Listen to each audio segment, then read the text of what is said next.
Chris Lee at Southeastern14.com, here to go over football power rankings heading into the last week of the regular season. At number 14, the Vanderbilt Commodores. Vanderbilt has been in this spot all season.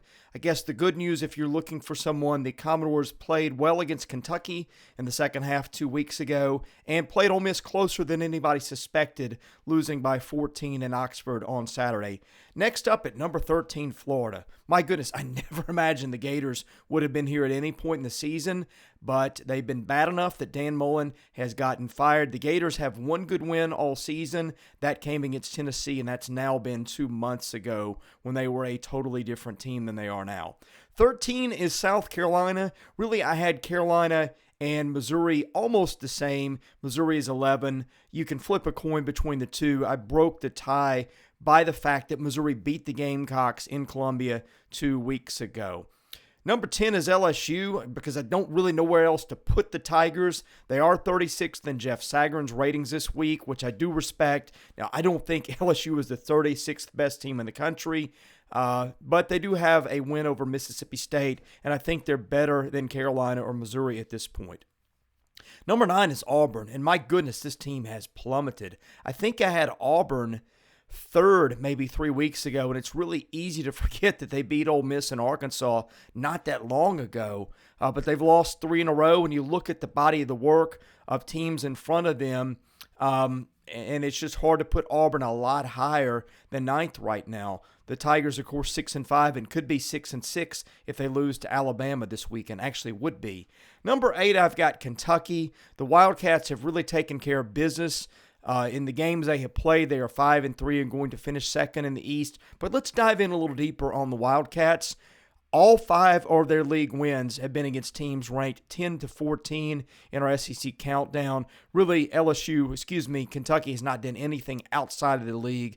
And so if you just look at who they've beaten, it's hard to put the Cats much higher. Now, I did flip them in Tennessee based on Tennessee's win head-to-head a couple of weeks ago. The Vols, you look at the schedule.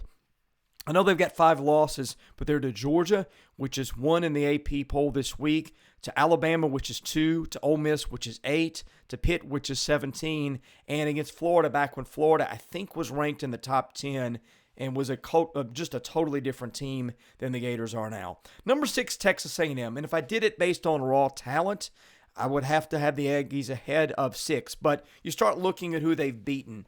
And the Aggies have a little bit of the same problem Kentucky's had. The best 3 wins, of course, they did beat Alabama, which is huge, but the other wins are South Carolina and Missouri. And really the big thing is they and Mississippi State and Arkansas are all kind of right there together, but they lost to both Arkansas and Mississippi State, which is why I've got MSU 5 and Arkansas 4.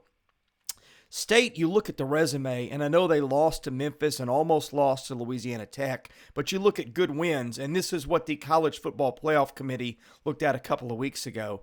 State has beaten NC State, which is 24th in this week's AP poll, beat A&M, which is 14th, and beat Kentucky, which is, I think, also ranked in the poll, I think 25th this week.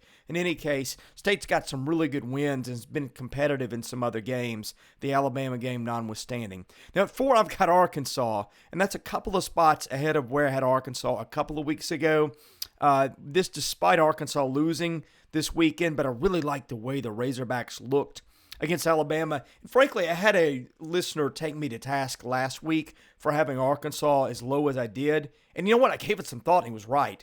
You look at the wins. Arkansas has beaten A&M, beaten Mississippi State, and I was really, again, impressed with the way they beat Alabama. I sometimes look at the computer rankings and let those influence me, maybe a little too much at times, and for whatever reason, the computers still are not really crazy about Arkansas. In fact,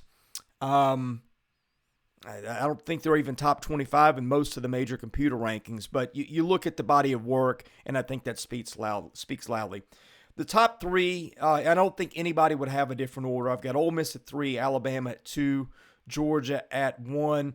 Ole Miss really didn't play that well this week against Vanderbilt, but it got the win. That was a tough spot. That was right between a big win last week and a rivalry game, so a little bit of a letdown for the Rebels was probably expected.